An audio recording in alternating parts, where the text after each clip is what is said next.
Hello बच्चों, कैसे हो? बढ़िया। आप बढ़िया तो मैं भी बढ़िया। तो देखो बच्चों, आज हमें क्या पढ़ाई करनी है। आज है बेटे हमारे पास क्लास 12th का यूनिट नंबर 14 का वीडियो नंबर 5। तो बेटे ये 14वें यूनिट का 5वां वीडियो है।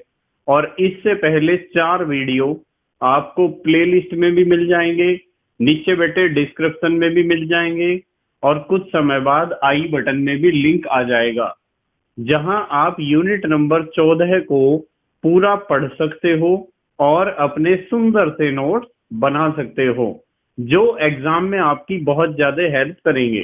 ठीक है बेटे, तो देखते हैं आज का हमारा टारगेट क्या है। आज हमें पढ़ना है बेटे प्रोटीन, और फिर पढ़ेंगे हम प्रोटीन का वर्गीकरण। उसके बाद हम पढ़ेंगे प्रोटीन की संरचना, और प्रोटीन की संरचना के बाद हम पढ़ेंगे कि प्रोटीन का विकृतीकरण क्या होता है। उसके बाद हम पढ़ेंगे बेटे प्रोटीन के उपयोग। तो हमें इस तरीके से आज इस वीडियो में प्रोटीन का संपूर्ण अध्ययन करना है। ठीक है बेटे, तो चलो बच्चों, जल्दी से आज की पढ़ाई शुरू करते हैं।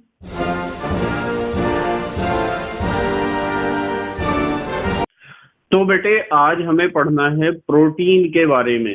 ठीक है बेटे, कि प्रोटीन का क्या मतलब होता है, और प्रोटीन की संरचना कैसी होती है, प्रोटीन का वर्गीकरण हम किस प्रकार कर सकते हैं, और प्रोटीन के मुख्य उपयोग क्या क्या हमारे दैनिक जीवन में हैं। ठीक है बेटे, तो हम स्टार्ट करते हैं। सबसे पहले हेडिंग लिखते हैं प्रोटीन। आप भी मेरे साथ साथ लिखा करो प्रोटीन। आपने नाम तो पहले भी कई बार सुना होगा प्रोटीन का, पर आज हम इसकी कुछ संरचनाओं के बारे में अध्ययन करेंगे कि प्रोटीन वास्तविकता में होता कैसा है। ठीक है बेटे, तो यहाँ हमने हेडिंग लिखी है प्रोटीन। तो आपको एक बात पता होनी चाहिए कि प्रोटीन क्या होता है बेटे। प्रोटीन अल्फा एमिनो एसिड जो होते हैं ना, अल्फा एमिनो एसिड, ऐसे शॉर्ट में लिख सकते हो आप।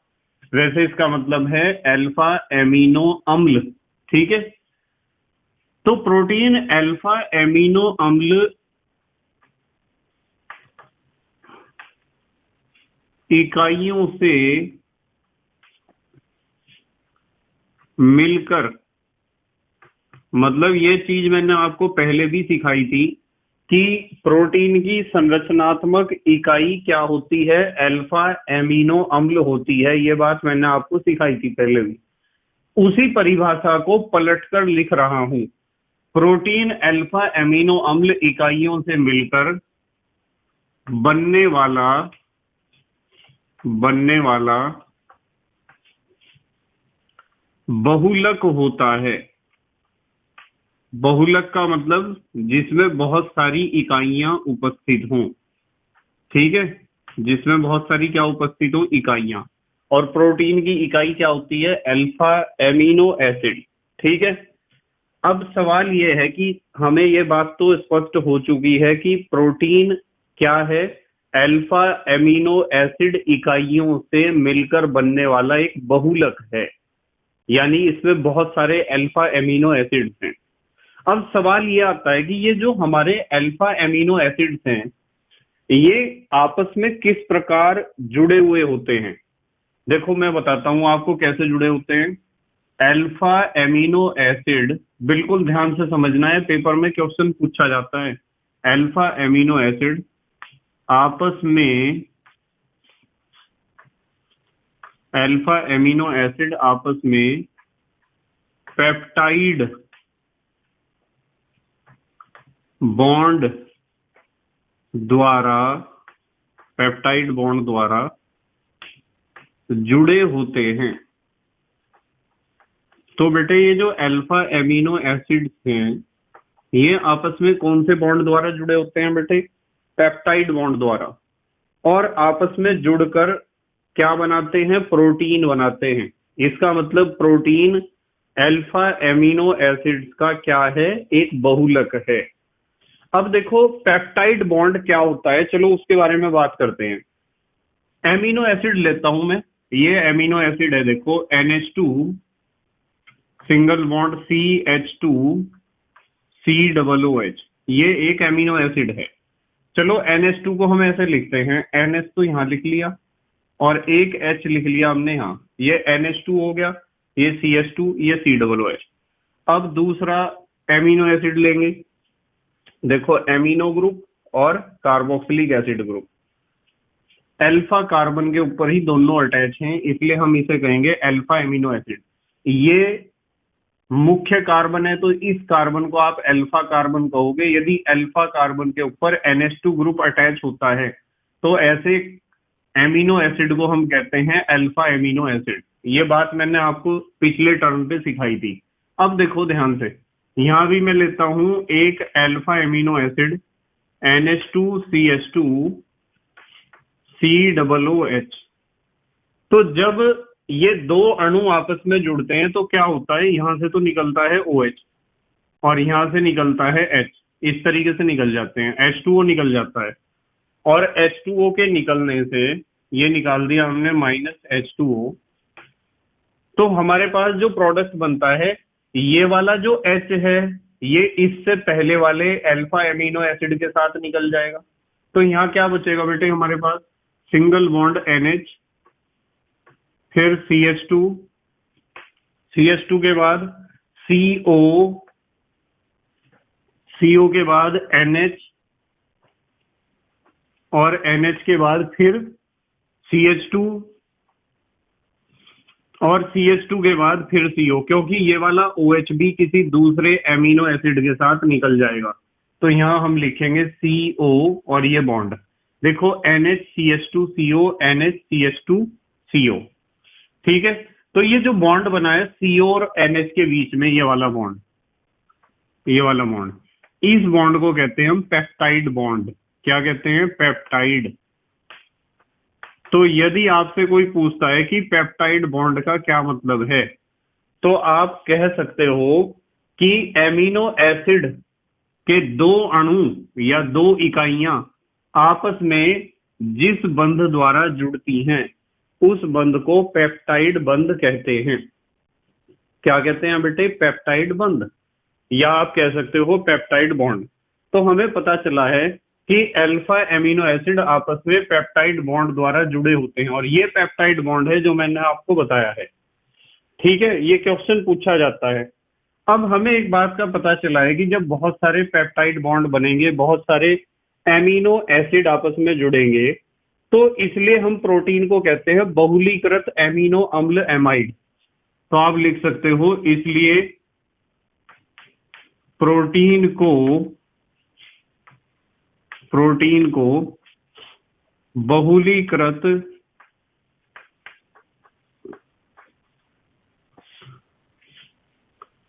अम्ल एमाइड भी कहा जाता है। तो आप प्रोटीन को बहुलीकृत अम्ल एमाइड भी कह सकते हो, ये चीज भी आपको ध्यान रखनी है, ठीक है। और एक काम करो, आप इसे नाम को थोड़ा सा चेंज करो, बहुलीकृत एमिनो अम्ल एमाइड कहेंगे, एमिनो अम्ल, ठीक है। बहुलीकृत एमिनो एसिड एमाइड, ये नाम है पूरा यहां से यहां तक का, देखिए बहुलीकृत एमिनो अम्ल एमाइड भी कहा जाता है, ये बात भी आपको ध्यान रखनी है। अच्छा, अब यदि हम प्रोटीन के स्रोत की बात करते हैं कि प्रोटीन हमें कहां कहां से प्राप्त होगा, तो प्रोटीन के मुख्य स्रोत कौन कौन से हैं, ज्यादातर बच्चों को पता होगा। प्रोटीन के मुख्य स्रोत कौन कौन से हैं बताओ, यदि आपको पता हो तो। प्रोटीन हमें दाल, दूध, पनीर, अंडा, दाल से तो मिलता ही है, दाल, दूध और बेटे पनीर, पनीर से भी मिलता है प्रोटीन, और अंडे से भी मिलता है, और बेटे मांस से भी मिलता है प्रोटीन, और बेटे मछली से भी मिलता है प्रोटीन। इन सभी खाद्य पदार्थों से हमें क्या मिलता है, प्रोटीन मिलता है। ये चीज आपको पता होनी चाहिए। ठीक है। अच्छा चलो एक बहुत अच्छी बात सीखते हैं। एक हेडिंग लिखते हैं नोट। एक बहुत अच्छी बात बताता हूँ आपको, ध्यान से सुनना बिल्कुल। देखो ये जो सोयाबीन की दाल होती है ना, सोयाबीन की दाल, ठीक है, एक होती है सोयाबीन की बड़ियां जो मोमोज के अंदर डलती हैं। हम उनकी बात नहीं कर रहे हैं बेटे, हम बात कर रहे हैं सोयाबीन की दाल की। सोयाबीन की दाल में सबसे अधिक मात्रा में प्रोटीन होता है 54%। ध्यान रखना है सबको, सोयाबीन की दाल में 54% प्रोटीन होता है। और यदि हम बात करें दूसरे नंबर पे, तो दूसरे नंबर पे है मांस। मांस में होता है 22% प्रोटीन। कितने परसेंट बेटे? 22% प्रोटीन होता है। और यदि आप अंडे की बात करते हो ना, अंडे की, तो अंडे में होता है 14% प्रोटीन। कितने परसेंट बेटे? 14% प्रोटीन होता है। और इसी तरीके से यदि हम गेहूं की बात करते हैं, तो बेटे गेहूं में होता है 12% प्रोटीन, और दूध में होता है 4% प्रोटीन। तो आपको इस बात का पता होना चाहिए कि सबसे अधिक मात्रा में प्रोटीन किसमें पाया जाता है? सोयाबीन की दाल में पाया जाता है, लगभग 54%। तो इस तरीके से यदि प्रोटीन के बारे में शॉर्ट नोट लिखने के लिए आता है, तो कम से कम इतनी बात आपको लिखनी होगी जो मैंने आपको बताई है शॉर्ट नोट में, टिप्पणी में। और यदि आपसे पूछा जाता है कि प्रोटीन का वर्गीकरण करो, तो हम अब उसके बारे में ही बात करेंगे। चलो, प्रोटीन का वर्गीकरण, प्रोटीन का वर्गीकरण।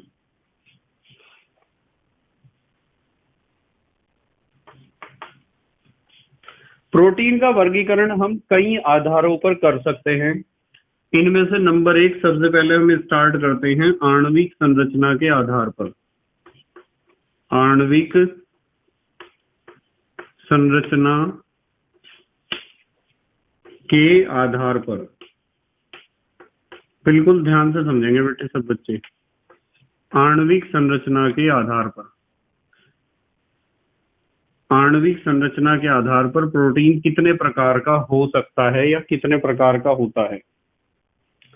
ये होता है बेटे 2 प्रकार का। हम लिख सकते हैं यहाँ 2 प्रकार।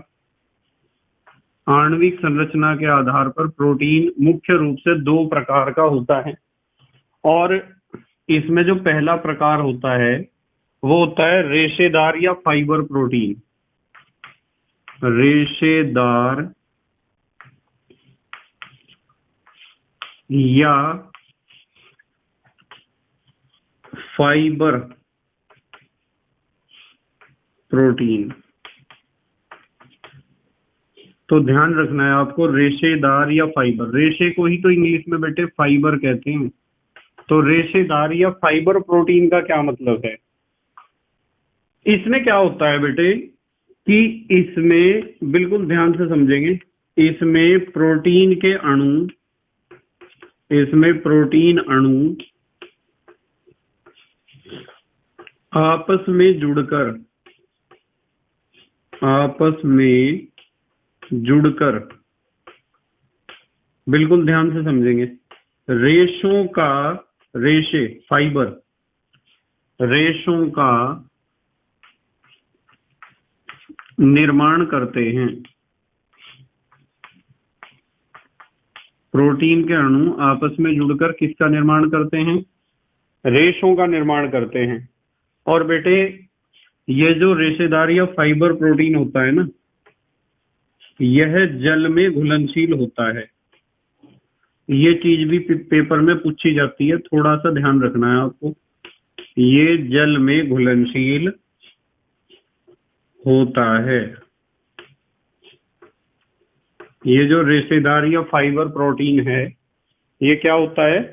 जल में घुलनशील होता है। घुलनशील तो होना नहीं चाहिए, अघुलनशील लिखो बेटे इसे, अघुलनशील। जल में अघुलनशील होता है। ठीक है बेटे। अच्छा, इसके कुछ एग्जाम्पल देख लो अब। ये रेशेदार या फाइबर प्रोटीन जल में क्या होता है, अघुलनशील। इसके कुछ एग्जाम्पल देखो, जैसे किरेटिन। किरेटिन किरेटिन प्रोटीन जो है वो एक रेशेदार प्रोटीन है। ये पता कहाँ पाई जाती है, बाल में पाई जाती है, बाल, नाखून, नाखून में पाई जाती है, त्वचा, त्वचा में पाई जाती है। तभी तो मैंने घुलनशील को अघुलनशील करा है। क्या बाल पानी में घुल जाते हैं, क्या नाखून पानी में घुल जाते हैं, और त्वचा भी पानी में नहीं घुलती। इसलिए हमने लिखा है कि यह जल में अघुलनशील होता है। तो किरेटिन एक रेशेदार प्रोटीन है। और बेटे फाइब्रियोन एक प्रोटीन होती है, फाइब्रियोन। तो फाइब्रियोन प्रोटीन कहाँ पाई जाती है मैं बताता हूँ। जो रेशम के कपड़े बनते हैं ना, रेशम, तो रेशम का फाइबर या रेशम के कपड़ों में फाइब्रियोन प्रोटीन होती है। ठीक है बेटे। और इसके अलावा एक प्रोटीन और लिखो आप, मायोसिन। मायोसिन प्रोटीन जो होती है ना, मायोसिन प्रोटीन होती है मांसपेशियों में। जो हमारी मांसपेशी होती है ना, उनके अंदर होती है, मसल्स में, मायोसिन प्रोटीन। ये भी एक रेशेदार प्रोटीन है। ठीक है बेटे। अच्छा, एक प्रोटीन का नाम आपने और सुना होगा, कोलाजन। ये जो कोलाजन प्रोटीन है ये भी रेशेदार प्रोटीन है। और ये कहाँ पाई जाती है, टेंडन में। टेंडन पता है, बायोलॉजी वाले बच्चों को पता होगा। ठीक है, जॉइंट्स, हड्डियों को जोड़ने के लिए टेंडन। और उपास्थि, उपास्थि आपको पता है, कार्टिलेज भी कहते हैं इसे, कार्टिलेज उपास्थि में पाई जाती है, और अस्थि में, हड्डियों में। तो टेंडन, उपास्थि और अस्थि में पाई जाती है कोलाजन प्रोटीन, और ये भी एक रेशेदार या फाइबर प्रोटीन है। अब आ जाते हैं नंबर 2 पर। हम बात कर रहे थे आणविक संरचना के आधार पर। हमने बताया रेशेदार या फाइबर प्रोटीन में क्या होते हैं, प्रोटीन के अणु आपस में जुड़कर रेशों का निर्माण करते हैं, फाइबर का निर्माण करते हैं। और ऐसी प्रोटीन जल में अघुलनशील होती है। ठीक है, यह जल में अघुलनशील होता है को होती है, लिख लो। अब हम बात करेंगे नंबर 2 की, गोलीय या ग्लोब्यूलर प्रोटीन। गोलीय, या हम कह सकते हैं ग्लोब्यूलर, ग्लोब्यूलर प्रोटीन। नाम से ही पता चल रहा आपको क्या लिखा हुआ है, गोलीय। गोलीय या ग्लोब्यूलर। तो इसका मतलब क्या है, इसका मतलब है इसमें प्रोटीन अणु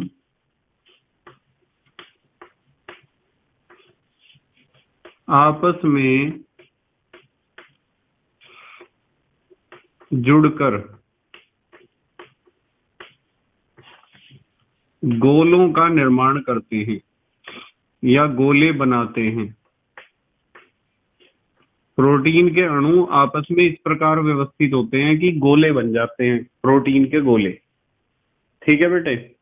और यहां लिखेंगे कि यह जल में घुलनशील होती है। यह जल में घुल जाती है बेटे, वो तो अघुलनशील थी और ये घुलनशील, जल में घुलनशील होती है। तो जल में घुल जाती है गोलीय या ग्लोबुलर प्रोटीन। इसके भी कुछ एग्जाम्पल लिख लो आप। इसमें लिखेंगे हम एंजाइम। एंजाइम तो पानी में घुल जाते हैं ना, आपको पता है एंजाइम का मतलब होता है जैविक उत्प्रेरक। हार्मोन, हार्मोन भी क्या होते हैं, जल में घुलनशील होते हैं। हार्मोन भी गोलीय प्रोटीन है। और एंटीबॉडी, एंटीबॉडी आपको पता है विभिन्न रोगों से लड़ने के लिए हमारे रक्त में विशेष प्रकार के कण उत्पन्न होते हैं जिन्हें कहते हैं एंटीबॉडी और हीमोग्लोबिन। हीमोग्लोबिन कम से कम इन 4 गोलीय प्रोटीन्स के नाम तो आपको याद रखने हैं, बहुत आसान है, आपके सुने हुए हैं। एंजाइम भी, हार्मोन, एंटीबॉडी और हीमोग्लोबिन, ये चारों क्या हैं? गोलीय या ग्लोबुलर प्रोटीन हैं जो जल में घुलनशील होती हैं। जल्दी से स्क्रीनशॉट लो, फिर अगली बात करेंगे बेटे। ले लिया स्क्रीनशॉट? ठीक है। दूसरे प्रकार से हम वर्गीकरण कर सकते हैं प्रोटीन का, जल अपघटन, बिल्कुल ध्यान से समझेंगे। जल अपघटन से प्राप्त उत्पाद के आधार पर कि यदि हम प्रोटीन का जल अपघटन करते हैं तो उससे हमें जो प्रोडक्ट मिलता है उस प्रोडक्ट के आधार पर हम प्रोटीन का वर्गीकरण कर सकते हैं। और इस आधार पर यदि हम बात करते हैं तो इस आधार पर प्रोटीन 3 प्रकार का होता है। ठीक है, तो हम लिख सकते हैं 3 प्रकार। जल अपघटन से प्राप्त उत्पाद के आधार पर प्रोटीन 3 प्रकार का होता है। नंबर 1, इसमें सबसे पहले लिखते हैं हम सरल प्रोटीन। सरल प्रोटीन। अब सरल प्रोटीन का क्या मतलब है समझो, बहुत आसानी से समझ में आ जाएगा बेटे। इनके जल अपघटन से केवल अल्फा एमिनो एसिड प्राप्त होते हैं, तो हम लिख सकते हैं इनके जल अपघटन से, इनके जल अपघटन से केवल एक तरह के ही प्रोडक्ट मिलेंगे, अल्फा एमिनो एसिड प्राप्त होते हैं। तो जिन प्रोटीन्स के जल अपघटन से केवल अल्फा एमिनो एसिड प्राप्त होते हैं ऐसे प्रोटीन को हम कहते हैं सरल प्रोटीन।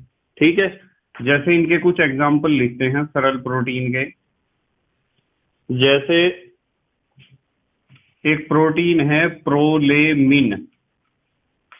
प्रोलेमिन एक सरल प्रोटीन है। ठीक है, ग्लूटेनिन, ग्लूटेनिन भी एक सरल प्रोटीन है। इसका मतलब इसके जल अपघटन से भी केवल अल्फा एमिनो एसिड प्राप्त होते हैं। अच्छा, एक प्रोटीन का आपने नाम सुना होगा एल्ब्यूमिन। हमारे रक्त में पाया जाता है एल्ब्यूमिन प्रोटीन। तो ये क्या है बेटे? सरल प्रोटीन है। तो नंबर 1 तो हुए सरल प्रोटीन। अब नंबर 2 पे देखते हैं। नंबर 2 पे हमें पढ़ना है संयुग्मी प्रोटीन। क्या पढ़ना है बेटे? संयुग्मी प्रोटीन। अब संयुग्मी प्रोटीन का क्या मतलब होता है, देखो ध्यान से। संयुग्मी प्रोटीन का मतलब होता है कि इनके जल अपघटन से अल्फा एमिनो एसिड तो मिलेंगे ही, पर इसके साथ अप्रोटीनीय भाग भी मिलता है। तो हम लिख सकते हैं कि इनके जल अपघटन से, इनके जल अपघटन से अल्फा एमिनो एसिड के साथ,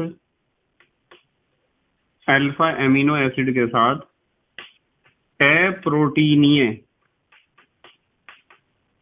अल्फा एमिनो एसिड के साथ अप्रोटीनीय भाग, और इस अप्रोटीनीय भाग को कहते हैं बेटे प्रोस्थेटिक समूह। इसे कहते हैं प्रोस्थेटिक, प्रोस्थेटिक समूह भी इसे कहते हैं। तो हमारा सेंटेंस हुआ इनके जल अपघटन से अल्फा एमिनो एसिड के साथ क्या मिलता है? अप्रोटीनीय भाग या प्रोस्थेटिक समूह भी प्राप्त होते हैं, ऐसे बनाते हैं वाक्य, भी प्राप्त होते हैं। ये दो चीजें हमें मिलती हैं, अल्फा एमिनो एसिड मिलेगा और साथ में प्रोस्थेटिक समूह मिलेगा। ये थोड़ी सी स्पेलिंग सही कर लो यहाँ, अप्रोटीनीय, अप्रोटीनीय ऐसे, ठीक है बेटे। तो इसे कहते हैं बेटे संयुग्मी प्रोटीन। जैसे इसके एग्जाम्पल देखते हैं, चलो संयुग्मी प्रोटीन के। एक तो बेटे जितने भी न्यूक्लियो प्रोटीन हैं, न्यूक्लियो प्रोटीन जितने भी हैं वे सभी संयुग्मी प्रोटीन हैं, और उनके साथ जो प्रोस्थेटिक समूह आपको मिलेगा ना, प्रोस्थेटिक ग्रुप, वो क्या मिलता है, न्यूक्लिक अम्ल, न्यूक्लिक एसिड। न्यूक्लिक अम्ल यहाँ मिलता है हमें प्रोस्थेटिक ग्रुप की तरह। तो न्यूक्लियो प्रोटीन को जब भी आप जल अपघटित करोगे तो अल्फा एमिनो एसिड तो मिलेंगे, ये बात तो पक्की है, पर अल्फा एमिनो एसिड के साथ आपको न्यूक्लिक एसिड भी मिलेंगे जो प्रोस्थेटिक समूह का कार्य करते हैं। इसी तरीके से हम कह सकते हैं, एक एग्जांपल ग्लाइकोप्रोटीन। ग्लाइकोप्रोटीन की यदि हम बात करते हैं तो बेटे ग्लाइकोप्रोटीन भी एक संयुग्मी प्रोटीन है, और इसके जल अपघटन से हमें अल्फा एमिनो एसिड तो मिलते ही हैं, पर इसमें जो प्रोस्थेटिक समूह हमें मिलता है वो है शुगर, या हिंदी में आप कह सकते हो शर्करा। ये प्रोस्थेटिक समूह मिलता है यहाँ। तो इस तरीके से ये हमारे दो एग्जाम्पल हमें कम से कम याद रखने चाहिए संयुग्मी प्रोटीन के। और नंबर 3 पे हम बात करेंगे, नंबर 3, तीसरा होता है बेटे व्युत्पन्न प्रोटीन।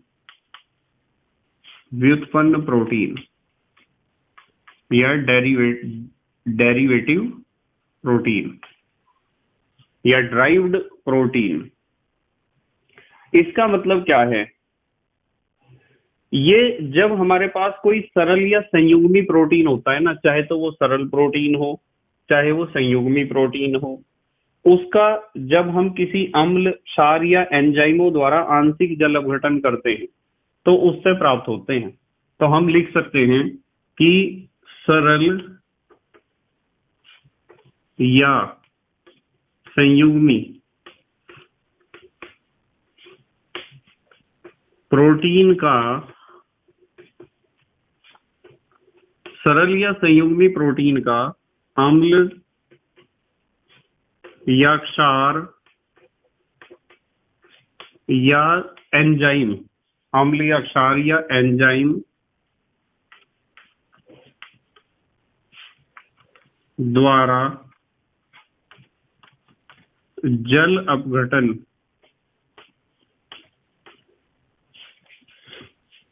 करने पर प्राप्त होते हैं।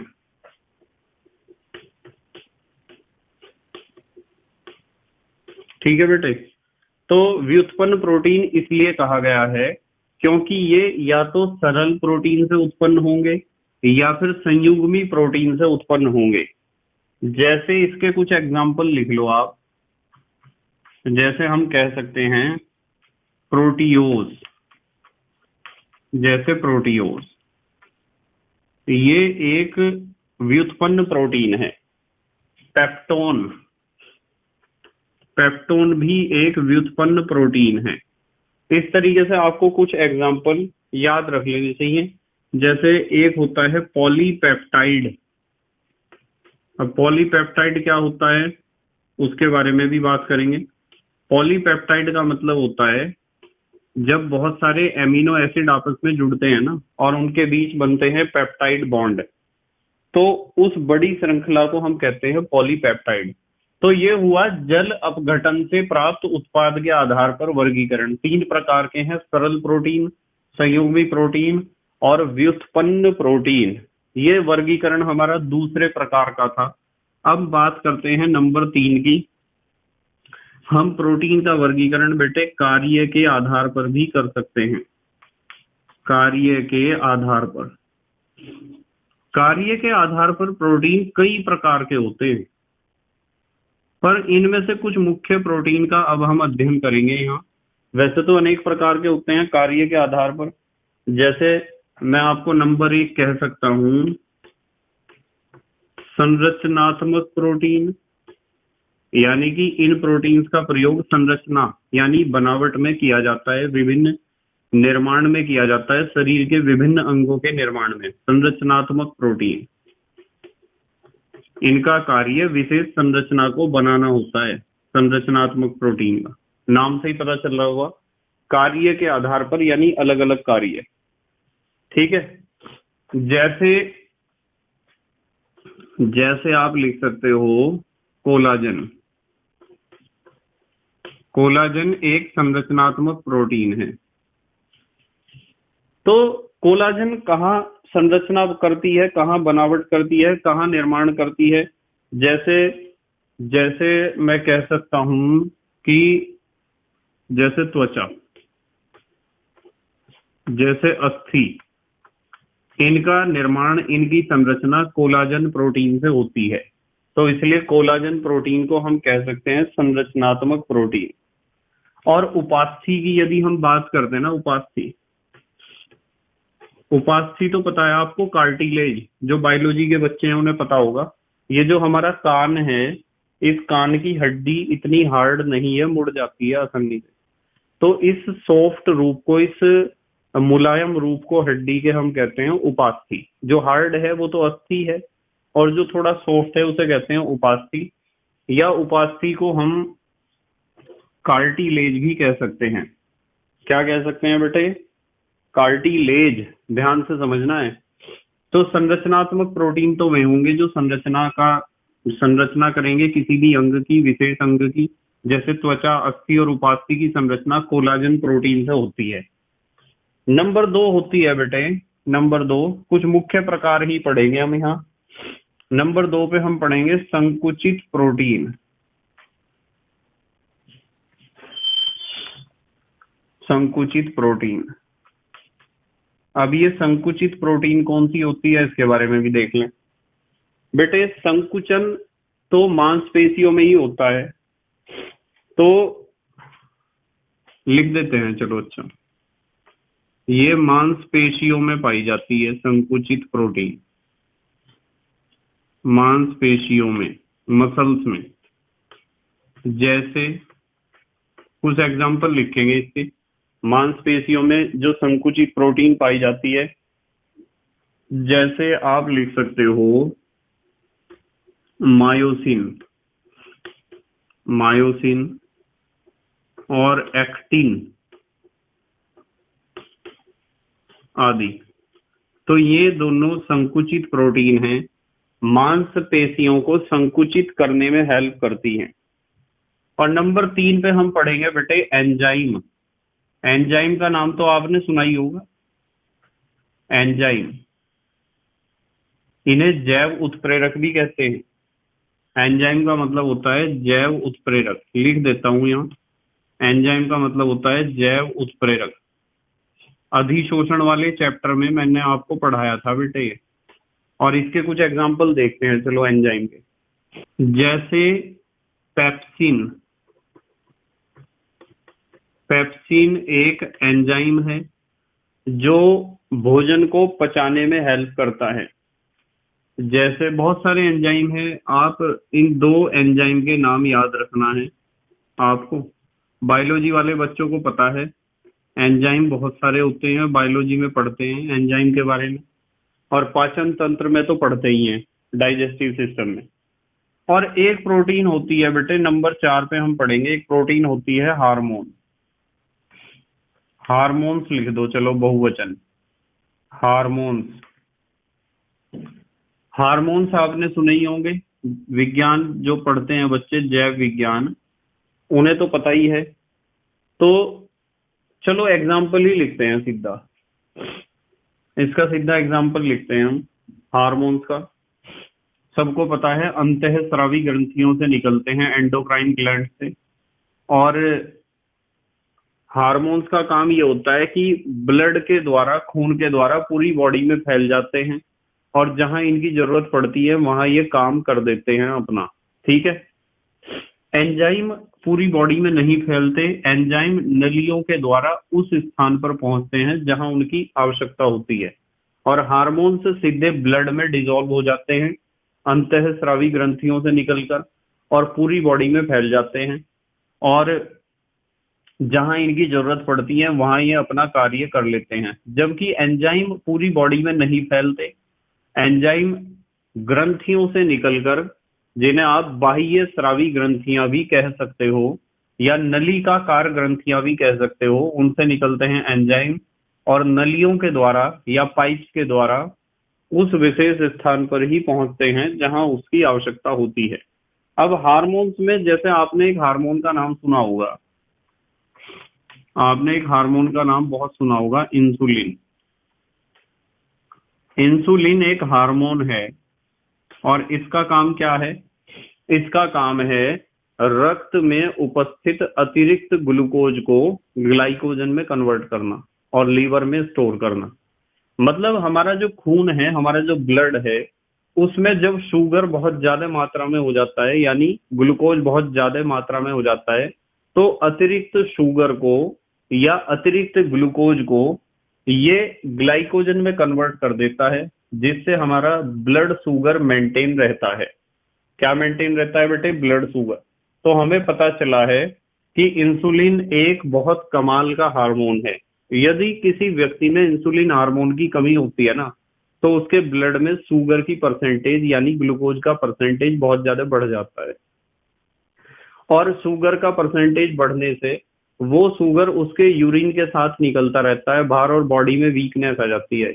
यूरिन का मतलब मूत्र, मूत्र के साथ शुगर यानी शर्करा यानी कि चीनी, ग्लूकोज बाहर निकलता है और बॉडी में वीकनेस आती है और बहुत सारी डिजीजेज आ जाती हैं, बहुत सारी बीमारियां साथ में लग जाती हैं। इस रोग को हम कहते हैं डायबिटीज। डायबिटीज या मधुमेह या शुगर, कुछ भी कह सकते हो आप, बहुत सारे नामों से प्रचलित है। तो इंसुलिन हार्मोन बहुत काम का हार्मोन है। और आपको यह भी पता होगा कि इंसुलिन हार्मोन निकलता है, हमारा जो अग्नाशय होता है, पैंक्रियाज, उसके अंदर लैंगरहैंस का दीप समूह होता है, लैंगरहैंस का दीप समूह, और उसकी बीटा कोशिकाओं से, बीटा सेल्स से निकलता है इंसुलिन हार्मोन। और इसके साथ साथ एक हार्मोन है बेटे, थायरॉक्सिन की भी बात कर लेते हैं। चलो, थायरॉक्सिन हार्मोन थायराइड ग्रंथि से निकलता है। जैसे ये कहां से निकलता है? अग्नाशय से। ये थायरॉक्सिन हार्मोन, थायरॉक्साइड हार्मोन जो है थायरॉक्सिन, कहां से निकलता है? थायराइड ग्रंथि से, जो हमारे गले में होती है, गर्दन में। और एक तरह का ग्रोथ हार्मोन है थायरॉक्सिन। यदि सही मात्रा में निकलेगा तो जो बच्चा है उसका ग्रोथ सही होगा, और यदि इसकी मात्रा कम या ज्यादा हो जाती है तो बहुत इसमें क्या होती है, बहुत सारी बीमारियां हो जाती हैं। जैसे आपने देखा होगा कि कुछ महिलाओं का गला यहाँ से फूला हुआ आता है, जिसे कहते हैं कि इसे क्या हुआ है, घेंगा।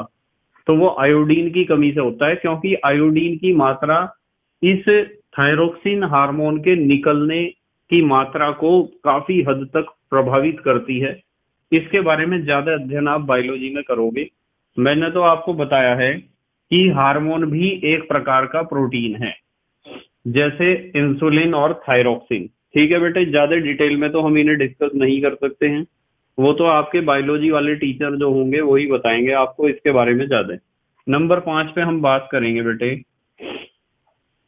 एंटीबॉडी की।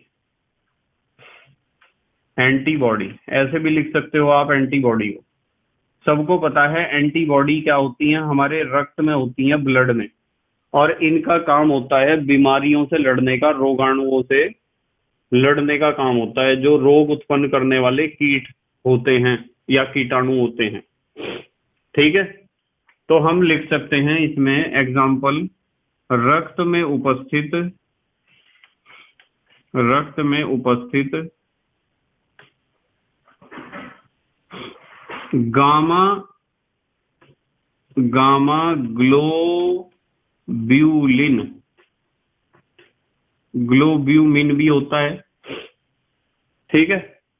तो रक्त में उपस्थित गामा ग्लोब्यूलिन एक एंटीबॉडी है जिसका काम बीमारियों से, रोगों से लड़ने का होता है। एंटीबॉडी का काम तो रोगों से लड़ने का ही होता है।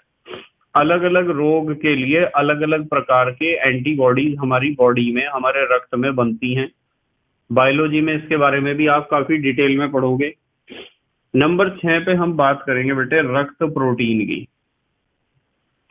रक्त के अंदर बहुत प्रकार के प्रोटीन पाए जाते हैं, जिनमें से एक है बेटे एल्ब्यूमिन। एल्ब्यूमिन भी एक रक्त प्रोटीन है, ये भी हमारे रक्त में पाया जाता है, एल्ब्यूमिन प्रोटीन। और हीमोग्लोबिन का तो आपको पता ही है, एचबी का, हीमोग्लोबिन।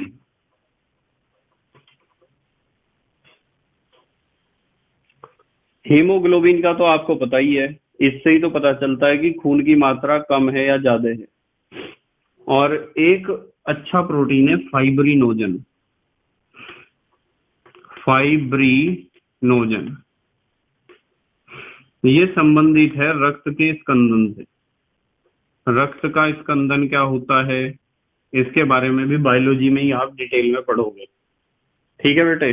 तो ये हमारा जो है, एक प्रोटीन और पढ़ लो आप, यहाँ बोर्ड पे जगह नहीं बची पर यहाँ लिख देता हूं मैं। नंबर 7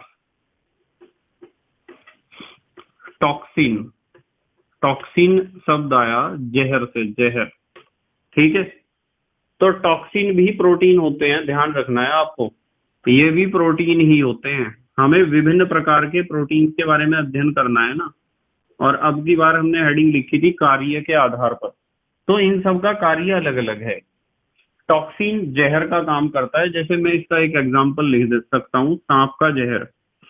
सांप का जो जहर है वो भी बेटे एक प्रकार का प्रोटीन ही है, वो भी क्या है, एक प्रकार का प्रोटीन है। तो हमारे पास कुल 7 तरह के हुए हैं, तो और भी बहुत प्रकार के, पर इन 7 को तो कम से कम आपको याद रखना पड़ेगा। संरचनात्मक प्रोटीन जिसका काम बनाना है, संरचना करना है।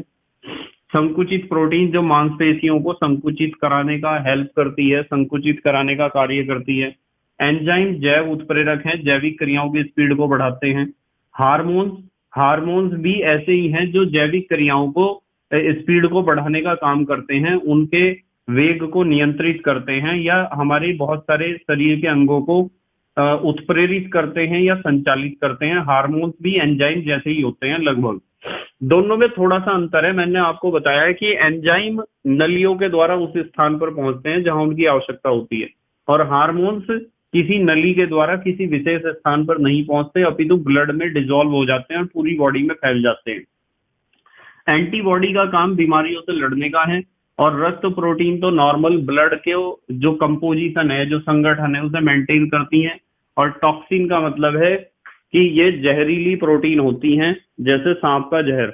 इसके अलावा भी बहुत सारी प्रोटीन हैं, पर मुख्य रूप से इनके बारे में हमें थोड़ा थोड़ा ही जानकारी होनी चाहिए। जल्दी से स्क्रीनशॉट लो, फिर अगली बात करेंगे बेटे। ले लिया स्क्रीनशॉट? ठीक है, चलो एक बहुत अच्छी बात बताता हूं आपको, एक हेडिंग लिखते हैं नोट। बिल्कुल ध्यान से समझेंगे सब बच्चे, एक अच्छी सी बात सीखते हैं। आपको बेटे एक बात पता होनी चाहिए कि जब बहुत सारे एमिनो एसिड आपस में मिलते हैं ना, जब बहुत सारे अमीनो एसिड आपस में मिलते हैं तो पेप्टाइड बनते हैं। पेप्टाइड क्या बनते हैं? पेप्टाइड। एमिनो एसिड्स के आपस में मिलने पर क्या बनते हैं? पेप्टाइड। और जब बहुत सारे पेप्टाइड्स आपस में मिलते हैं तो बनते हैं पॉलीपेप्टाइड। पॉलीपेप्टाइड्स।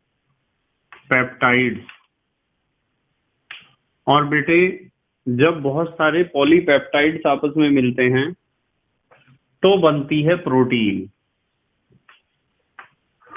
तो प्रोटीन बनती है, तो इस तरह प्रोटीन बनती है। यदि प्रोटीन को आप तोड़ोगे तो पॉलीपेप्टाइड्स मिलेंगे, पॉलीपेप्टाइड्स को तोड़ोगे तो पेप्टाइड्स मिलेंगे, और पेप्टाइड्स को तोड़ने पर आपको मिलेंगे एमिनो एसिड। और दो एमिनो एसिड के अणु या बहुत सारे एमिनो एसिड के अणु आपस में जिस बॉन्ड द्वारा जुड़े होते हैं उस बॉन्ड को कहते हैं पेप्टाइड बॉन्ड। अभी मैंने आज के वीडियो की बिल्कुल स्टार्टिंग में आपको बताया था कि पेप्टाइड बॉन्ड कैसे बनता है। पेप्टाइड बॉन्ड कैसे बनता है इस चीज को आपको समझ के जाना है। बिल्कुल एग्जाम में पेपर में क्वेश्चन पूछा जाता है पेप्टाइड बॉन्ड का क्या मतलब है और किस तरीके से बनता है पेप्टाइड बॉन्ड, तो आपको बताना है। अच्छा, एक चीज और बताता हूं आपको।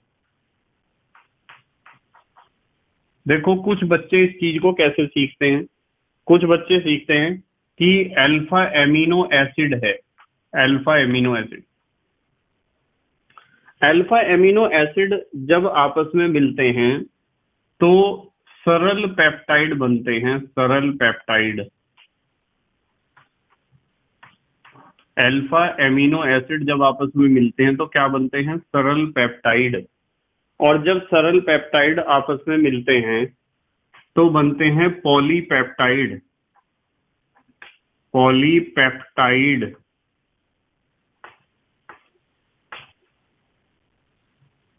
पॉलीपेप्टाइड। और जब पॉलीपेप्टाइड आपस में मिलते हैं तो बनते हैं पेप्टोन। पेप्टोन, और पेप्टोन के आपस में मिलने पर बनते हैं प्रोटियोज।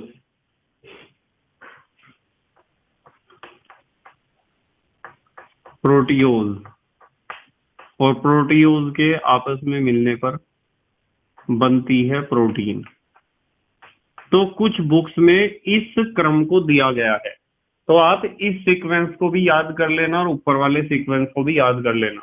पर जो मैंने पहला जो आपको पॉइंट बताया है, एमिनो एसिड आपस में मिलेंगे पेप्टाइड, फिर पॉलीपेप्टाइड, फिर प्रोटीन, इस सीक्वेंस को तो याद रखना बहुत जरूरी है। पर ऐसा हो सकता है शायद आपके स्कूल में या कोचिंग में दूसरे क्रम को सिखाया गया हो, तो आप इस क्रम को भी याद रख लेना। तो इस तरीके से हमें पता चला है कि प्रोटीन का वर्गीकरण हम मुख्य रूप से 3 आधार पर कर सकते हैं, और हमने वर्गीकरण के बारे में संपूर्ण अध्ययन कर लिया है। अब हम बात करेंगे एक इम्पॉर्टेंट पार्ट की। आज के लेक्चर का इम्पॉर्टेंट पार्ट है प्रोटीन की संरचना। प्रोटीन की संरचना। तो आज हम प्रोटीन के संरचना के बारे में बात करेंगे कि प्रोटीन की संरचना कैसी होती है। तो बेटे, प्रोटीन की संरचना को 4 स्तरों पर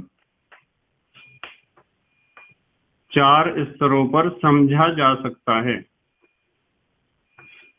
प्रोटीन की संरचना को 4 स्तरों पर समझा जा सकता है। 4 लेवल पर हम अध्ययन कर सकते हैं प्रोटीन की संरचना का।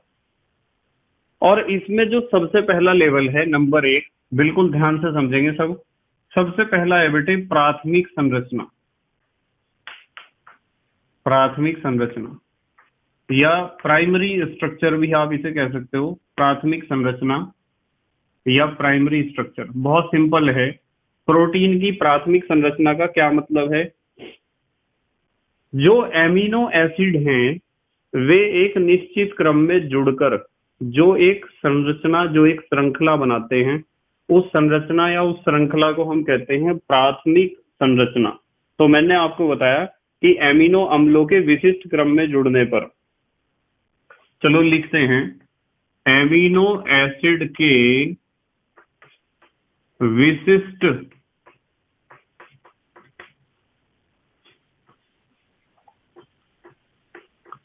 क्रम में जुड़ने पर बनने वाली, विशिष्ट क्रम में जुड़ने पर बनने वाली पॉलीपेप्टाइड। पॉलीपेप्टाइड तो पता है आपको, जब बहुत सारे एमिनो एसिड आपस में मिलते हैं तो पॉलीपेप्टाइड बनता है। ठीक है। तो एमिनो एसिड के विशिष्ट क्रम में जुड़ने पर बनने वाली पॉलीपेप्टाइड श्रृंखला को या चेन को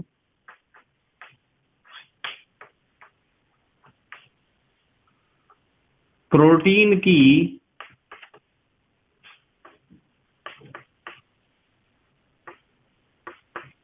प्राथमिक संरचना कहते हैं। प्रोटीन की प्राथमिक संरचना कहते हैं। तो यदि आपसे कोई पूछता है प्रोटीन की प्राथमिक संरचना के बारे में, तो आपको बताना है कि जब बहुत सारे एमिनो एसिड एक विशिष्ट क्रम में, एक निश्चित क्रम में आपस में जुड़ते हैं और एक पॉलीपेप्टाइड श्रृंखला बनाते हैं, तो उस पॉलीपेप्टाइड श्रृंखला को ही हम कहते हैं प्रोटीन की प्राथमिक संरचना। ठीक है बेटे। अच्छा, एक चीज ध्यान रखनी है आपको कि यदि इस प्राथमिक संरचना में किसी भी पॉलीपेप्टाइड श्रृंखला में आप एमिनो एसिड जो जुड़े हैं उनके क्रम को थोड़ा सा भी डिस्टर्ब कर दोगे ना, तो प्रोटीन के गुण बदल जाएंगे। मतलब आपको क्रम जो रखना है वो विशिष्ट क्रम ही रखना है, एक निश्चित क्रम ही रखना है।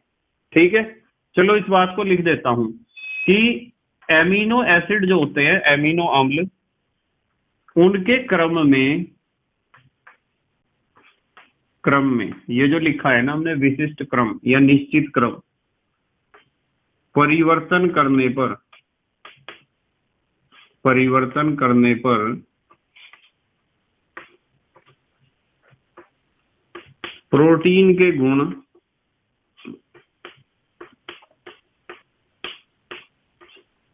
बदल जाते हैं, या आप लिख सकते हो परिवर्तित हो जाते हैं। तो यदि आप इस विशिष्ट क्रम को थोड़ा सा चेंज करोगे तो प्रोटीन के गुण पूर्ण रूप से बदल जाएंगे। ये बात पक्की है। वो क्रम निश्चित होना चाहिए। आपको निश्चित क्रम में किसे जोड़ना है? एमिनो एसिड्स को जोड़ना है। नंबर 2 पे हम बात करेंगे द्वितीयक संरचना की। द्वितीयक संरचना, इसे थोड़ा ध्यान से समझना पड़ेगा बेटे। द्वितीयक संरचना बिल्कुल ध्यान से समझना पड़ेगा। देखो, इसमें क्या होता है कि पॉलीपेप्टाइड श्रृंखलाओं के बीच हाइड्रोजन बॉन्ड बनते हैं। इसमें पॉलीपेप्टाइड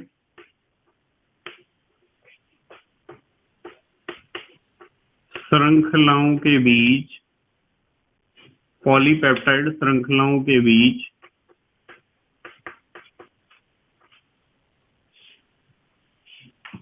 हाइड्रोजन बॉन्ड बनते हैं। मतलब कहने की बात यह है कि जो पॉलीपेप्टाइड श्रृंखला है उसमें जो एमिनो एसिड हैं वो एमिनो एसिड आपस में जुड़ सकते हैं हाइड्रोजन बॉन्ड द्वारा। और यदि वे हाइड्रोजन बॉन्ड द्वारा आपस में जुड़ रहे हैं तो आपको समझ जाना चाहिए कि द्वितीयक संरचना है। और ये जो द्वितीयक संरचनाएं हैं ना बेटे, ये 2 प्रकार की होती हैं। ये 2 प्रकार की होती हैं। अब कौन कौन से 2 प्रकार हैं और किस तरीके से उनके बीच हाइड्रोजन बॉन्ड बनते हैं, इसी बात को समझना है हमें बिल्कुल ध्यान से। 2 प्रकार की में जो पहली प्रकार है, ए से मैं लिखता हूं, और ये है अल्फा हेलिक्स संरचना। Alpha helix structure, alpha helix संरचना।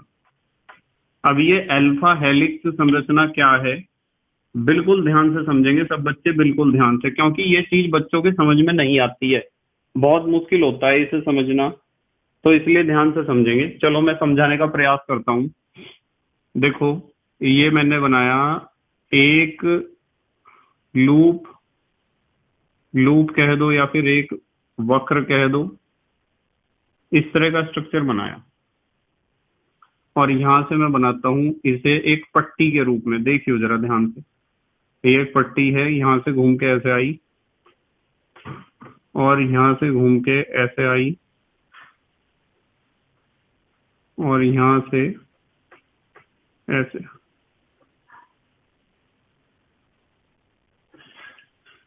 ऐसे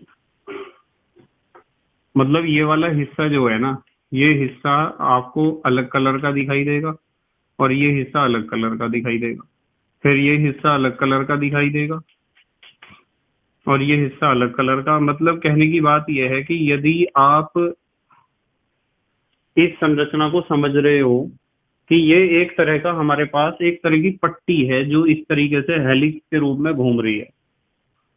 अच्छा, इसमें आपको ध्यान रखना है कि इसमें सारे में अमीनो एसिड होंगे, अमीनो एसिड ऐसे होंगे, अमीनो एसिड। तो आपको ध्यान ये रखना है कि एमिनो एसिड जो होगा, मान लो यहाँ किसी एमिनो एसिड का एक कीटोन ग्रुप है इस तरीके से, तो इसके बाद दूसरा, तीसरा, चौथा, जो चौथा एमिनो एसिड आएगा, उस चौथे एमिनो एसिड का जो NH ग्रुप होगा, वो चौथा एमिनो एसिड लगभग यहाँ बैठेगा, उसका जो NH ग्रुप होगा ना, NH ग्रुप, उनके बीच बन रहे होंगे हाइड्रोजन बॉन्ड इस तरीके से।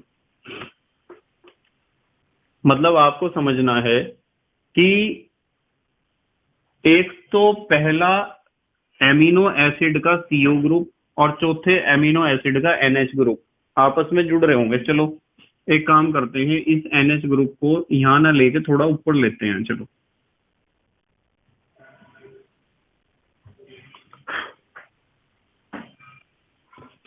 ध्यान से समझेंगे, थोड़ी सी यही चीज समझने वाली है बेटे, इसमें बच्चों पे गलती हो जाती है बहुत। देखो मैंने कहा है आपको कि ये जो आपके सामने मैं CO ग्रुप बना रहा हूं, वो किसी एमिनो एसिड का CO ग्रुप है, कीटोन ग्रुप, और इसके बाद यहाँ गए और फिर यहाँ आए, यहाँ बनाता हूं NH, ये है NH ग्रुप।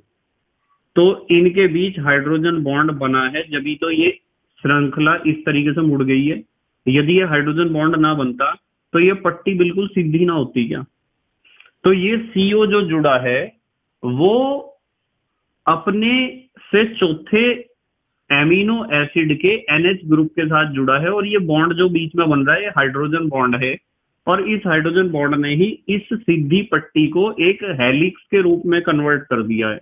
इस हाइड्रोजन बॉन्ड के कारण ही ऐसा हुआ है। तो आपको ध्यान रखना है कि एक कार्बन का जो CO ग्रुप है वो अपने से चौथे कार्बन के या चौथे एमिनो एसिड के NH ग्रुप के साथ हाइड्रोजन बॉन्ड बनाएगा। जैसे यहां देखो, अच्छा मान लो मैं आपको कह दूं कि यहां कोई CO ग्रुप है, ऐसे बना देता हूं, तो ये CO ग्रुप एक पट्टी छोड़ो, नीचे आ जाओ, NH ग्रुप के साथ यहां बना रहा होगा हाइड्रोजन बॉन्ड। ठीक है, अब आ जाते हैं यहाँ ये CO ग्रुप है, एक पट्टी छोड़ो, नीचे आ जाओ, यहां बना रहा होगा NH के साथ हाइड्रोजन बॉन्ड। ठीक है बेटे, यहां से घूम के हम यहाँ आए, तो यदि मैं यहाँ CO बनाता हूं तो एक पट्टी छोड़ के नीचे बनाऊंगा NH, और यहाँ बन रहा होगा हाइड्रोजन बॉन्ड इस तरीके से। CO मैंने सीधा बना दिया, आप नीचे बना लो, इसे ऐसे बना लो। चलो ये CO है और H को भी ऊपर बना लो, ये है NH। तो आपको ध्यान रखनी है सिर्फ इतनी बात कि आपको CO और NH के बीच एक पट्टी छोड़ के फिर आपको CO और NH के बीच क्या बनाना है, हाइड्रोजन बॉन्ड। तो इस तरीके से हमें हाइड्रोजन बॉन्ड नजर आते हैं। तो हम इसमें लिखेंगे क्या, किस तरीके से एग्जाम में हमें लिख के आना है, उसके बारे में थोड़ी सी बात कर लेते हैं। चलो कि अल्फा हेलिक्स संरचना की खासियत क्या होती है, क्या खासियत है अल्फा हेलिक्स स्ट्रक्चर की।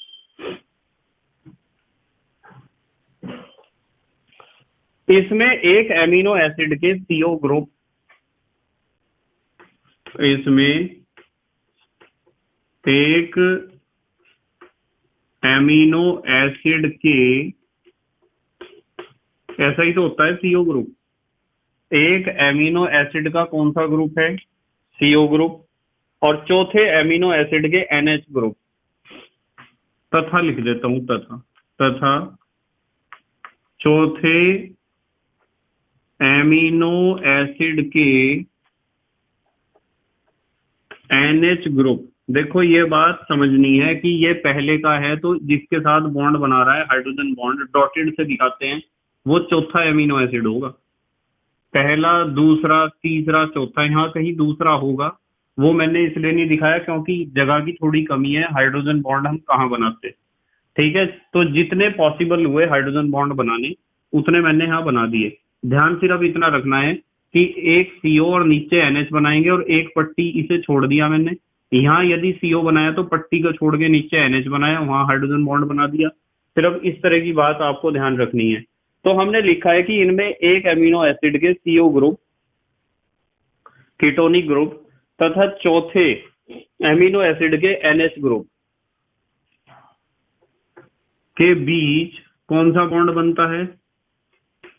हाइड्रोजन बॉन्ड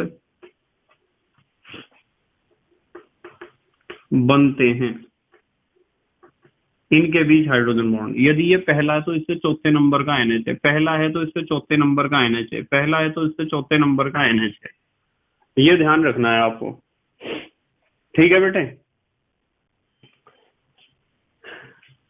और इसलिए क्या होता है जब हाइड्रोजन बॉन्ड बनेंगे, तो इसलिए जो हमारी पॉलीपेप्टाइड श्रृंखला है ना, जो पॉलीपेप्टाइड श्रृंखला है वो क्या हो जाती है? घूम जाती है, कुंडलित हो जाती है, हेलिक्स बन जाता है। इसलिए तो घूम भी, क्योंकि ये आपस में जोड़ रहे, ये जोड़ रहे, ये जोड़ रहे, इसलिए पॉलीपेप्टाइड श्रृंखला कुंडलित हो जाती है, कुंडलित हो जाती है हाइड्रोजन बॉन्ड के कारण। और बेटे जब पॉलीपेप्टाइड श्रृंखला कुंडलित हो जाएगी तो प्रोटीन का जो स्ट्रक्चर है वो थोड़ा सिकुड़ जाएगा। यदि ये हाइड्रोजन बॉन्ड ना होते तो ये पट्टी, ये स्ट्रिप, ये श्रृंखला बिल्कुल सीधी होती और ज्यादा जगह में होती, यानी कि इसका पृष्ठीय क्षेत्रफल क्या होता? बढ़ जाता। चलो अच्छा, इसके एग्जाम्पल देखते हैं कुछ। इसके एग्जाम्पल में आप लिख सकते हो अल्फा किरेटिन। अल्फा किरेटिन में ऐसा आपको देखने को मिलता है। और किरेटिन प्रोटीन का आपको पता होना चाहिए कि नाखून में मिलती है किरेटिन और बाल में भी मिलती है। नाखून और बाल में किरेटिन प्रोटीन पाई जाती है, ठीक है। इसके अलावा भी बहुत सारी जगह है जहां किरेटिन मिलेगा। और बेटे मायोसिन, मायोसिन जो है, मायोसिन प्रोटीन भी इस तरह की संरचना दिखाती है, अल्फा हेलिक्स। और एक्टिन, एक्टिन प्रोटीन में भी ऐसी संरचना हमें देखने को मिलती है। ये सब ऐसी कुंडलित संरचना दिखाते हैं, या फिर आप कह सकते हो हेलिक्स संरचना दिखाते हैं। नंबर A था अल्फा हेलिक्स, और नंबर B पे हम पढ़ेंगे बेटे, नंबर B पे पढ़ेंगे बीटा लहरिया परत संरचना। बीटा लहरिया परत संरचना, इसे भी ध्यान से समझेंगे हम। बीटा लहरिया परत संरचना क्या है? जगह तो हमारे पास बहुत कम बची है बोर्ड पर, चलो मैं पहले लिखवा देता हूं, फिर स्ट्रक्चर अगले पेज पे समझाऊंगा आपको। इसमें क्या होता है बेटे, दो पॉलीपेप्टाइड श्रृंखला एक दूसरे के समांतर होती हैं।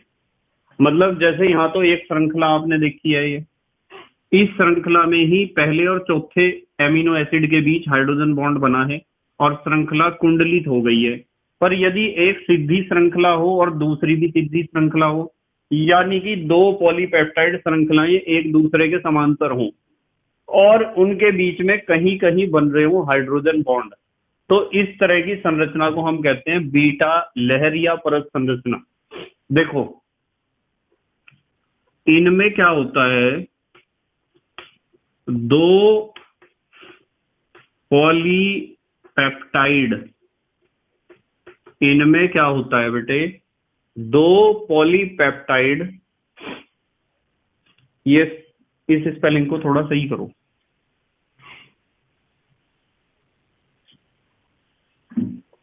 पॉलीपेप्टाइड, अब हुआ सही, ठीक है बेटे, हो जाता है कभी कभी इस तरह की गलती हो जाती है। तो इनमें दो पॉलीपेप्टाइड श्रृंखलाएं, दो पॉलीपेप्टाइड श्रृंखलाएं एक दूसरे के क्या होती हैं, समांतर होती हैं।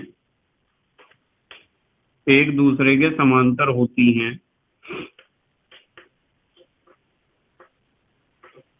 तथा, कोमा लगा देते हैं, तथा उनके बीच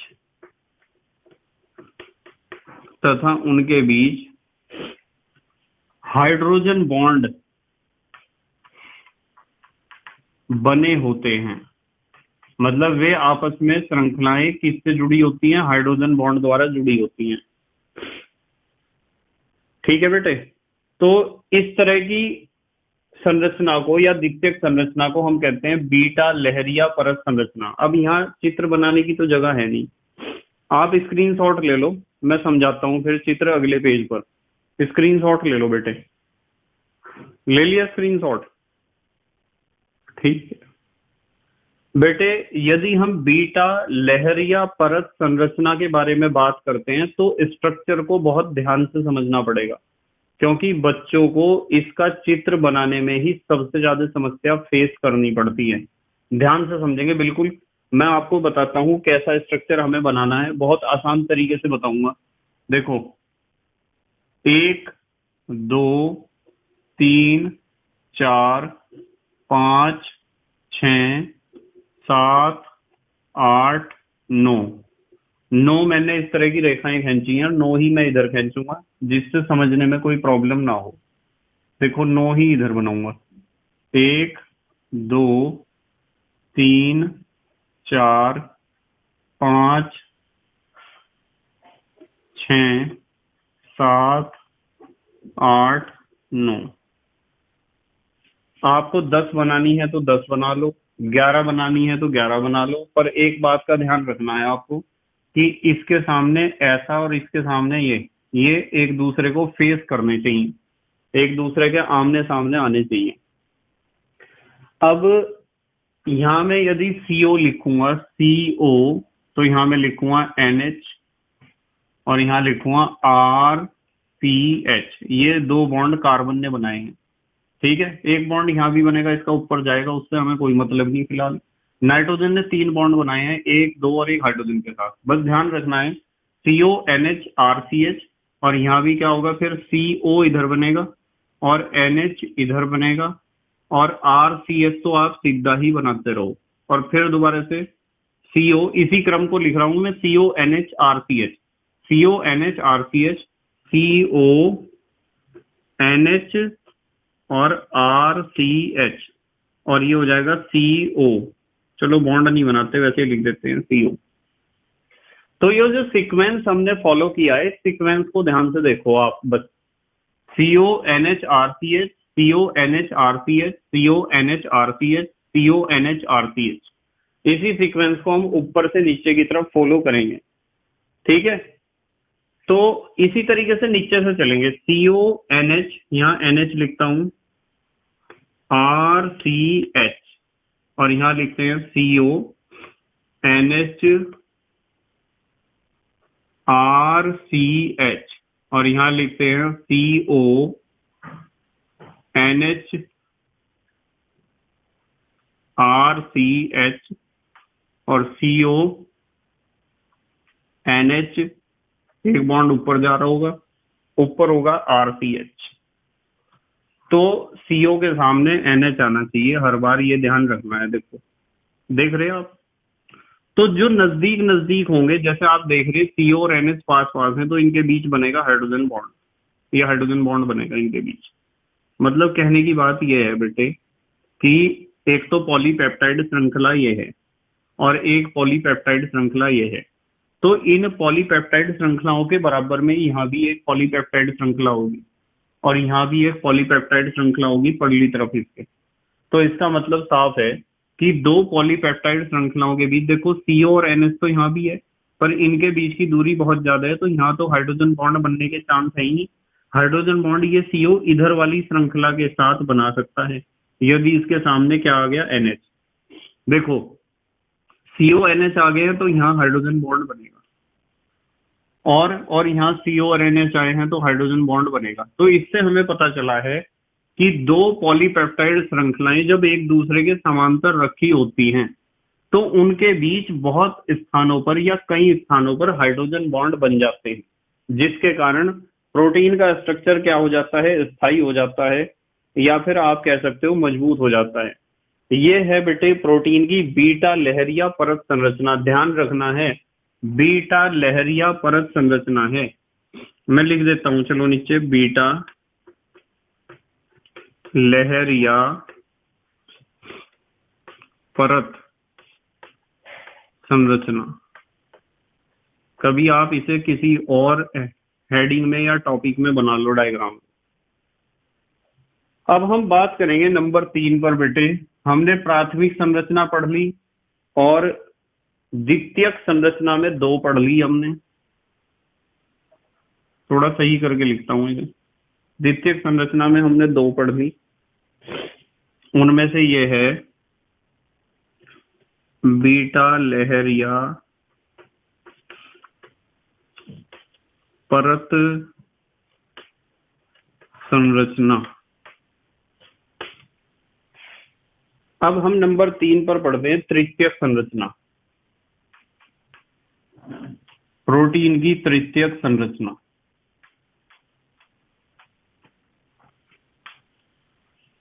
तृतीयक संरचना में क्या होता है कि जो पॉलीपेप्टाइड श्रृंखलाएं हैं ना हमारी, पॉलीपेप्टाइड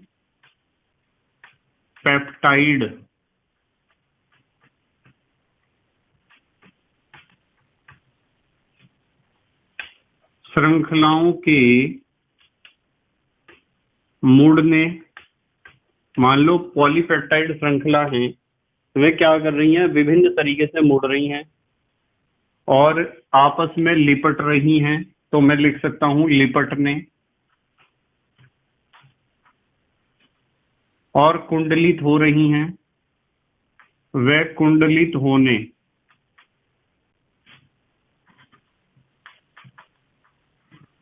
तो पॉलीपेप्टाइड श्रृंखलाएं क्या हो रही हैं बेटी, मुड़ रही हैं, लिपट रही हैं, कुंडलित हो रही हैं। तो इसके अलावा भी बहुत सारी घटनाएं हो सकती हैं। मुख्य रूप से इन 3 का ध्यान रखोगे आप कि वे मुड़ रही हैं, लिपट रही हैं, कुंडलित हो रही हैं। तो कुंडलित होने के कारण प्राप्त होने वाली एक 3D स्ट्रक्चर हमें मिलेगा। 3D माने त्रिविमीय। प्राप्त होने वाली त्रिविम संरचना को हम कहेंगे बेटे तृतीयक संरचना। प्रोटीन की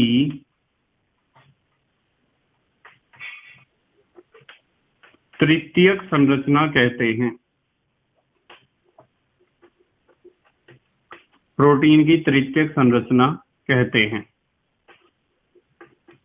अच्छा, एक बात और बताऊंगा इसमें आपको, बहुत अच्छी, ध्यान से समझना बेटे। ये जो तृतीयक संरचना होती है ना, इसमें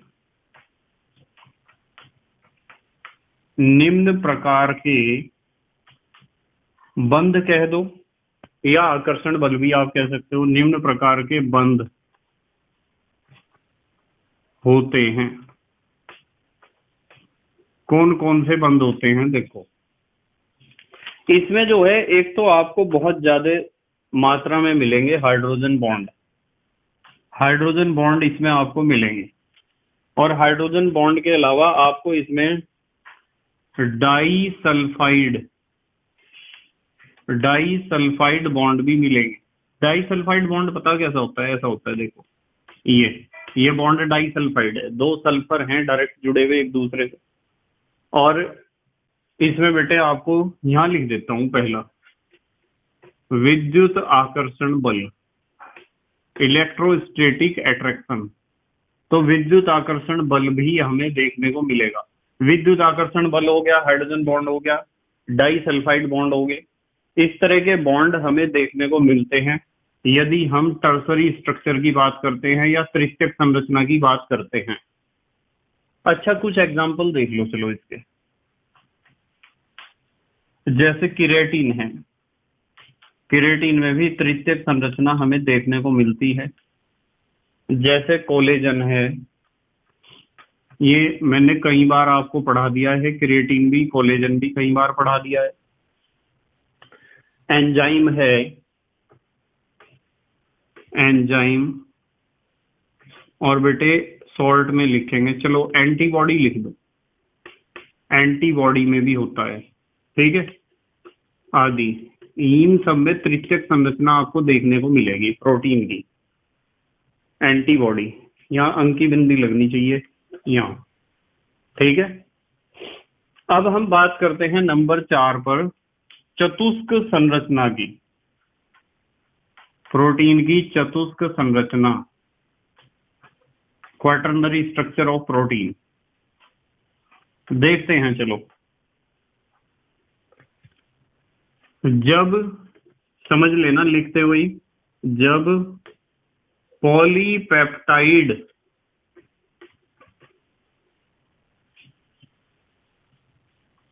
श्रृंखलाएं, जब पॉलीपेप्टाइड श्रृंखलाएं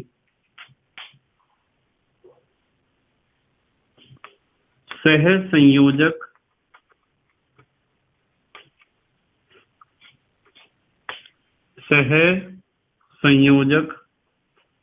बंध के अतिरिक्त, मतलब सह संयोजक बंध तो होगा ही, सह संयोजक बंध के अतिरिक्त और कौन कौन से बंध द्वारा, hydrogen bond, comma, hydrogen bond के अलावा विद्युत आकर्षण बल, विद्युत आकर्षण बल, कॉमा,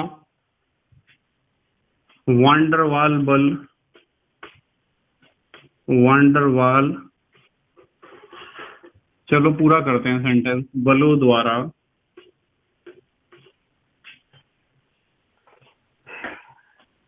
जुड़कर। मतलब हम बात कर रहे हैं कि पॉलीपेप्टाइड श्रृंखलाएं सह संयोजक बंध तो उनके बीच बन ही रहा है, पर हाइड्रोजन बॉन्ड, विद्युत आकर्षण बल और वांडरवाल बल, ये कई तरह के बल उनके बीच लग रहे हैं, और वे श्रृंखलाएं आपस में जुड़कर वृहद अणु बनाती हैं। वृहद माने बड़ा, जिएंट, और त्रिविम, 3D तो होगा ही वो, त्रिविम संरचना बनेगी बेटे, त्रिविम संरचना बनाती हैं। तो ऐसी संरचना को हम कहते हैं प्रोटीन की चतुष्क संरचना। तो इसे प्रोटीन की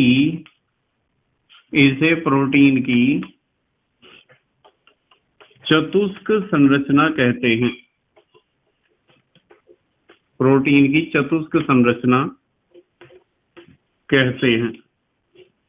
इसे कहते हैं बेटे प्रोटीन की चतुष्क संरचना। जब पॉलीपेप्टाइड श्रृंखलाएं क्या कर रही हैं, सह संयोजक बंध तो बना ही रही है, पर उसके अलावा हाइड्रोजन बॉन्ड, विद्युत आकर्षण बल, वांडरवाल बल, इनके बलों के द्वारा, विभिन्न प्रकार के बलों द्वारा आपस में जुड़ती हैं। और एक बात मैं आपको बताता हूं कि ये जो चतुष्क संरचना है ना, ये सबसे अधिक स्थायी होती है, सबसे अधिक स्थायी संरचना होती है प्रोटीन की चतुष्क संरचना, ठीक है लिख दो, ये सबसे अधिक स्थायी संरचना होती हैं। चलो एक हेडिंग लिखते हैं, नोट। ये तो संरचनाएं होगी हमारी प्राथमिक, द्वितीयक, तृतीयक और चतुष्क। देखो एक बात ध्यान रखनी है आपको कि प्रोटीन जो होता है ना बेटे, प्रोटीन की संरचना जो होती है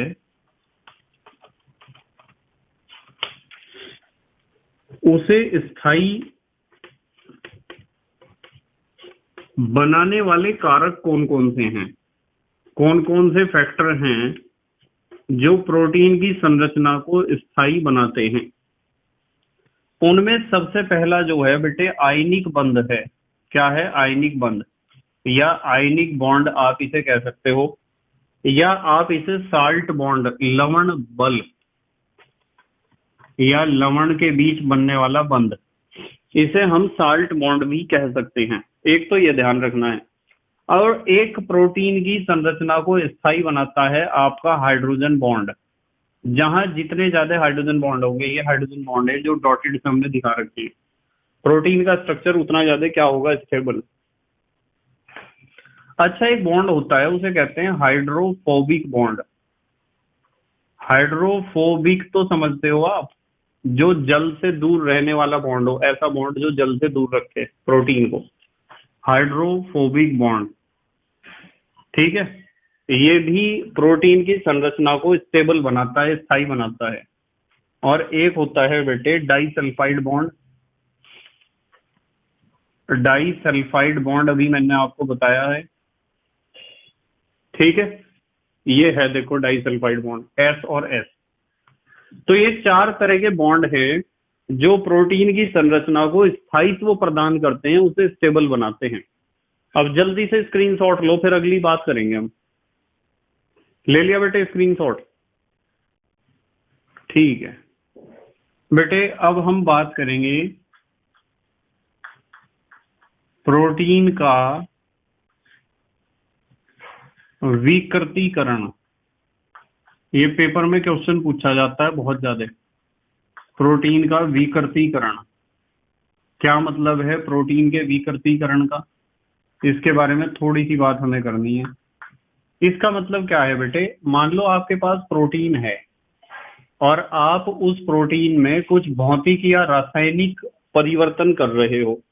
तो भौतिक या रासायनिक परिवर्तन करने के कारण क्या होता है कि प्रोटीन के जो हाइड्रोजन बॉन्ड हैं, उसमें जो हाइड्रोजन बॉन्ड मिलते हैं वे टूट जाते हैं, उनकी व्यवस्था खराब हो जाती है हाइड्रोजन बॉन्ड की। जिससे क्या होता है, तृतीयक संरचना पूर्ण रूप से भंग हो जाती है प्रोटीन की। या फिर आप कह सकते हो कि उसके जो ग्लोब्यूल हैं, जो गोले हैं, वे खुल जाते हैं। जो प्रोटीन की कुंडलियां हैं, हेलिक्स हैं, वे खुल जाते हैं। तो इस तरह प्रोटीन अपना जो जैविक गुण है वो बदल देता है या जैविक गुण को खो देता है। और इस घटना को हम कहते हैं प्रोटीन का विकृतीकरण। क्या समझाया है मैंने? मैंने समझाया है बेटे कि भौतिक व रासायनिक, भौतिक व रासायनिक परिवर्तनों के कारण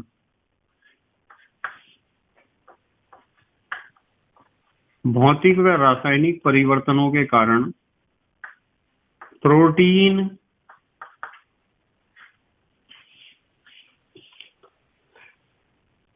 के हाइड्रोजन बॉन्ड टूट जाते हैं।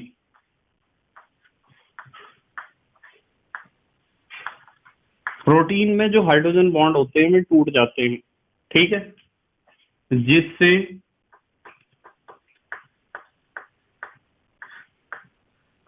प्रोटीन की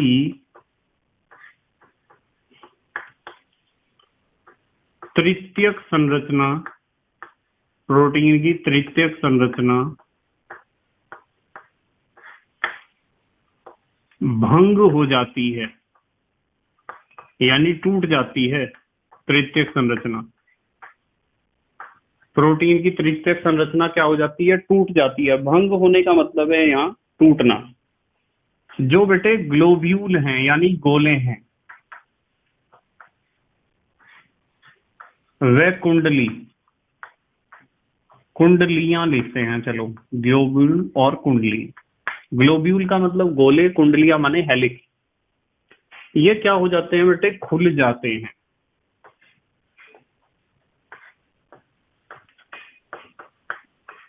तो यदि किसी प्रोटीन में आप भौतिक या रासायनिक परिवर्तन करोगे तो प्रोटीन के अंदर जो हाइड्रोजन बॉन्ड है वे तो टूटेंगे ही, तृतीयक संरचना तो टूट ही जाएगी।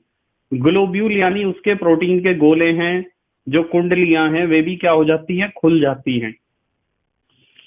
जिससे क्या होता है, अतः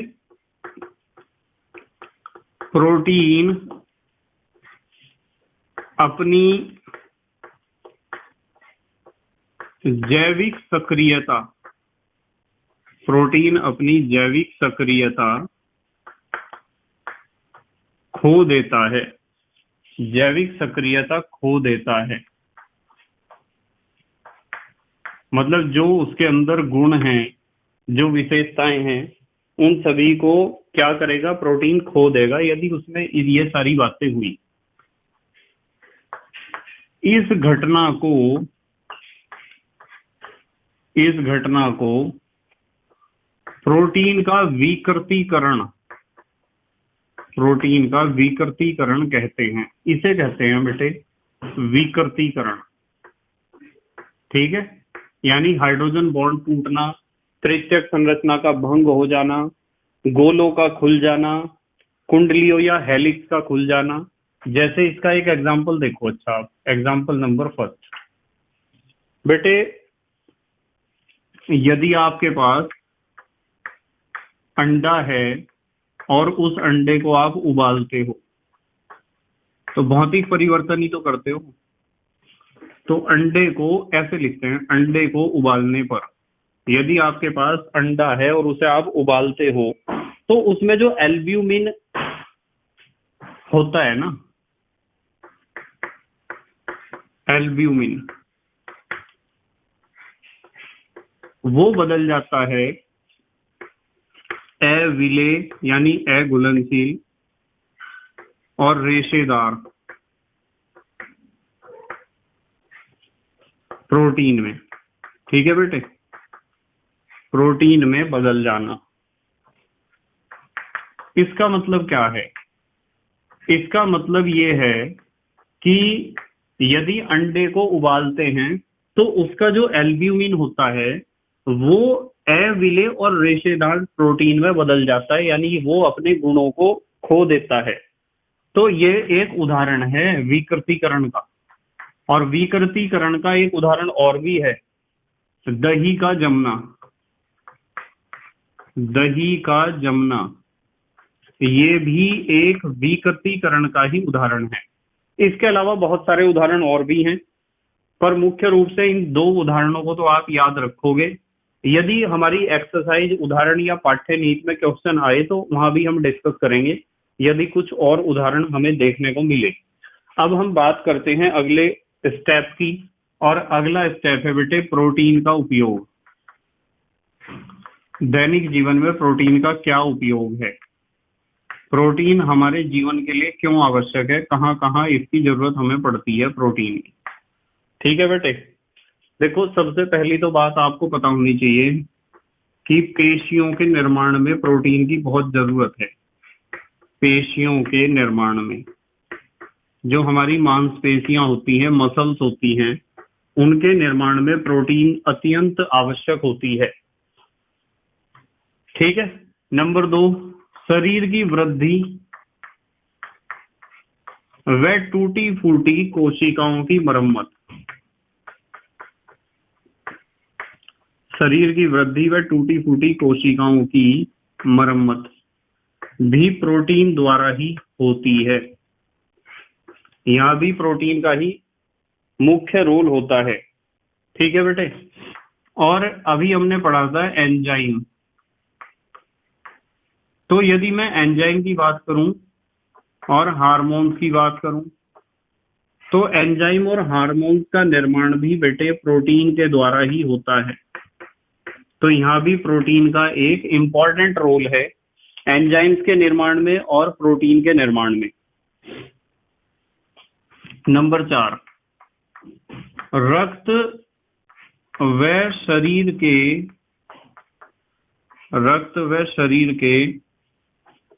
द्रवों, बहुत सारे लिक्विड्स हमारी बॉडी में होते हैं अलग अलग जगह पर।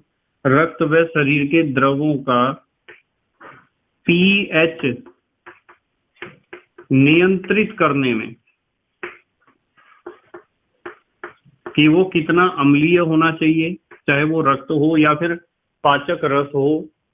ठीक है, नियंत्रित करने में, न है ये, नहीं करने में। और बेटे इसके अलावा प्रोटीन का एक और इम्पॉर्टेंट रोल है, जो एंटीबॉडीज होते हैं ना, एंटीबॉडीज, तो एंटीबॉडीज के निर्माण में भी होता है प्रोटीन का उपयोग। ये एंटीबॉडीज जो बनते हैं ये भी प्रोटीन से ही बनते हैं।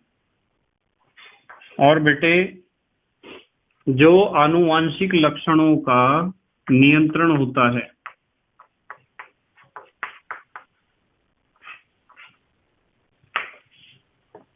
आनुवांशिक लक्षणों के नियंत्रण में या आदान प्रदान में, इसमें भी प्रोटीन का ही प्रयोग होता है, क्योंकि प्रोटीन से ही बनते हैं आरएनए, डीएनए, प्रोटीन से ही बनते हैं जीन्स, जो माता पिता के लक्षणों को संतान में ले जाने का कार्य करते हैं। तो इसलिए प्रोटीन हमारे लिए बहुत ज्यादा उपयोगी है। आज हमने कंप्लीट कर लिया है प्रोटीन का क्या मतलब है, उसका वर्गीकरण कैसे कर सकते हैं, उसकी संरचना कितने प्रकार की होती है, प्रोटीन का विकृतीकरण का क्या मतलब है और उपयोग क्या है। अब हमारे देश के प्यारे प्यारे बच्चे जल्दी से स्क्रीनशॉट लेंगे। ले लिया बेटे स्क्रीनशॉट? ठीक है। तो बेटे मुझे उम्मीद है कि आपके समझ में आया होगा कि प्रोटीन क्या होता है। एमिनो एसिड से मिलकर बनने वाला एक बहुलक। प्रोटीन का वर्गीकरण हम 3 आधार पर कर सकते हैं। मैंने आपको सिखा दिए हैं तीनों आधार, और कितने प्रकार के होते हैं प्रोटीन वो भी सिखा दिया है। फिर उसके बाद हमने बात करी थी कि प्रोटीन की संरचना का अध्ययन हम कर सकते हैं प्राथमिक, द्वितीयक, तृतीयक और चतुष्क संरचनाओं के द्वारा। और इसमें से द्वितीयक संरचना में 2 संरचनाएं आपको बताई थी, उन दोनों के चित्र भी आपको बनाने आने चाहिए। तृतीयक और चतुष्क संरचनाओं के चित्र बहुत कॉम्प्लिकेटेड हैं, इन्हें बनाने की इतनी जरूरत नहीं है, इसलिए आप द्वितीयक संरचना का चित्र दोनों तरह का जरूर बनाना सीख लें। संरचनाओं के बाद हमने बात करी प्रोटीन के विकृतीकरण की, और विकृतीकरण के बाद हमने बात करी है प्रोटीन के उपयोग की। तो ये सारी बातें आपको समझ में आई होंगी। बस बेटे आप रेगुलर अपनी स्टडी करते रहो, किसी भी दिन की छुट्टी नहीं होनी चाहिए, थोड़ा पढ़ो पर डेली पढ़ो। ठीक है बेटे? तो thank you very much for watching this video. Okay, bye.